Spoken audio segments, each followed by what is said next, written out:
Surprise Comics. In this video, we have the results of the resubmission that I did for a recent book that I cracked out of this PGX case. It was a PGX 3.0 X-Men #1. We cracked it and sent it back into CGC because we suspected restoration. And so in this video, we have the actual results of that here. And before we hop into this, I want to let you know that we have two brand new giveaways for this month. We have two 12-cent X-Men that we're giving away. One, if you subscribe to this channel, comment on this video and like this video, you're entered to win. And if you head over to brycecomics.com and sign up for the newsletter, you're entered to win another 12-cent X-Men over there. That's where I send out first access to new inventory. There's tons of new Silver and Golden Age books that are coming in the next few weeks.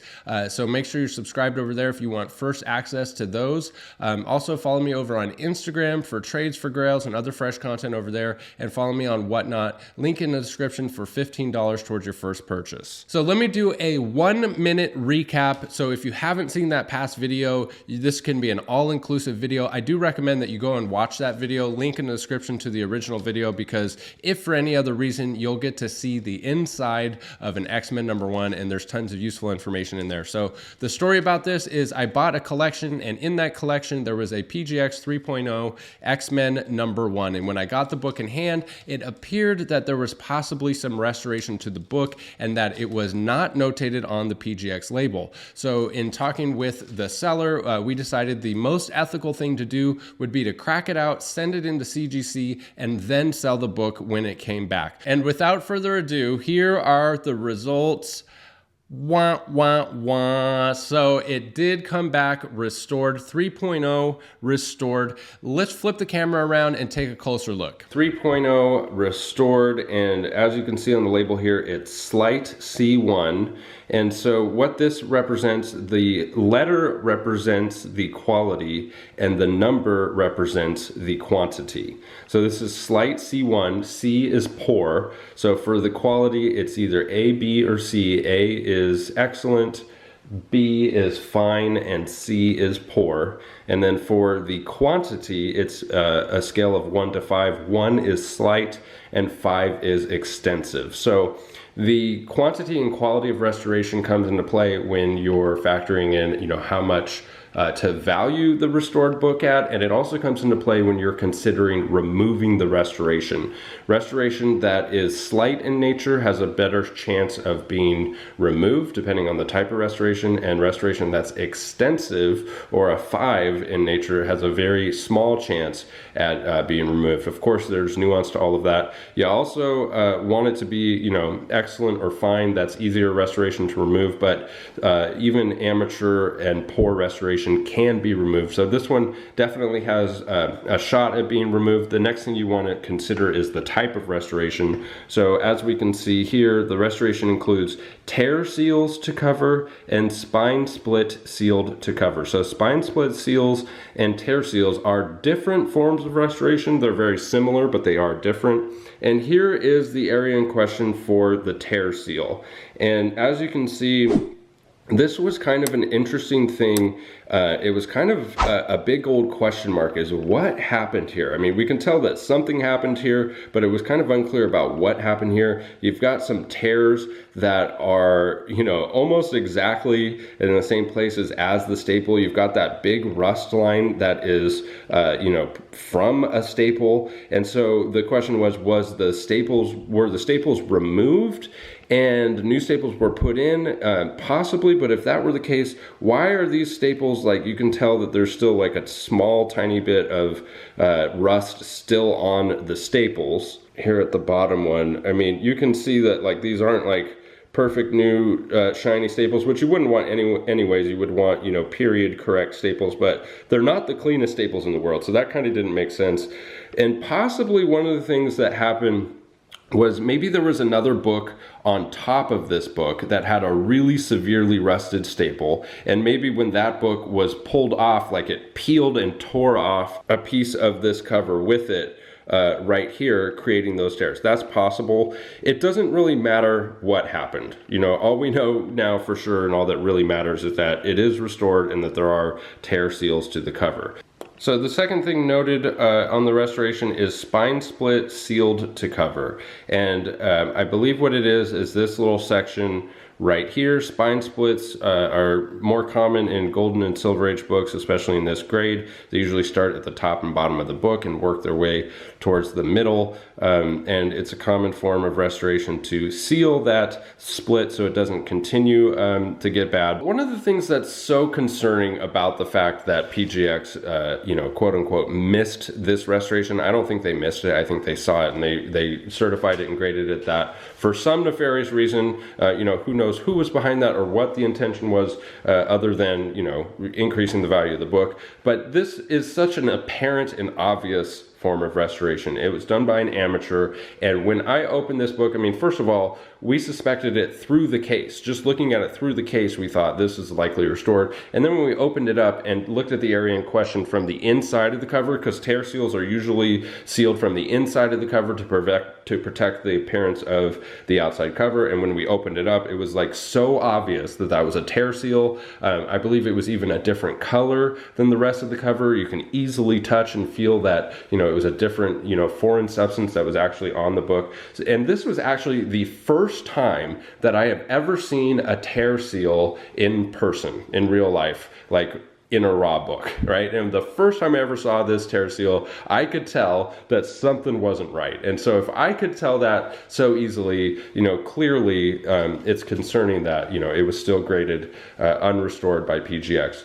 So a couple options for this. One, you can keep the book as is, 3.0 restored at slight restoration, just enjoy it the way it is. Another option, crack it out, enjoy it raw. I think this would be a good book to keep raw, just for the fact that you know exactly what it is at this point. So for raw book collectors, this might be a good option for that. And the other option is to crack this book and actually have the restoration removed. So both of these forms of restoration are removable. With the tear seals, it's one of the easiest forms of restoration to actually remove, because it's usually applied to the inside of the cover with rice paper and glue, and so it's likely that you'll be able to just scrape that rice paper and glue off of the tear seal, remove the restoration there. And then for the spine split seal, it's a little bit more tricky because this is done by an amateur as indicated by the C rating there. And spine split seals are also usually done with rice paper and glue, sometimes just glue. And so if the amateur were to apply the glue and then close the book too soon and the glue actually adhered to the interior wrap, it might be more difficult to remove that spine split seal. You might have to actually remove some of the paper, and so doing that could result in a lower grade. You could get lucky and get this back in a 3.0 blue label, but it's likely that it'll come back a 2.5 blue. I doubt it would come back a 2.0. I think it would, most likely get a 2.5. So then you have to consider the values of books and see if it's actually worth it, to do that. The cost of having restoration removed from CCS, which is CGC's pressing service, for this book would be about $400 all in to have the restoration removed and have the book regraded. So whenever you have restoration removed by CCS, you have to pay for screening. Screening is 1% of the fair market value, a minimum of $15. So for this book, if we declare the fair market value at about $5,000, 1% of that would be $50. Then you have to pay for the actual restoration removal, which is 3% of the fair market value, a minimum of $150. So at $5,000, this would be $150 to have the restoration removed in the walkthrough tier. And then to have it regraded, it would also be 3% of the fair market value, minimum of $150. So if we valued this at $5,000, it would be $150 to have the book regraded. Then you have shipping both ways. Estimate that at $50. That all comes out to $400 all in to have this book have the restoration removed. It would probably take, with today's turnaround time, somewhere between 2 and 3 months.